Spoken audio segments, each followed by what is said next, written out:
This answer of mine was to tell you that if you have the passion, if you have the taqwa, yet you have to take precautions. You cannot say that I have the taqwa and then if something happens to you, then it is haram on you.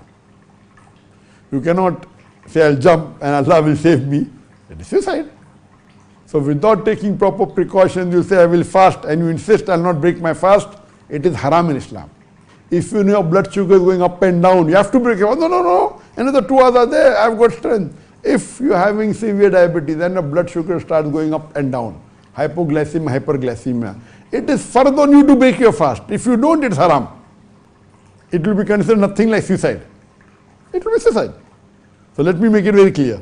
So if you have that passion that no, I'm sick and I don't want to fast, take your precaution, follow the rules of the Sharia.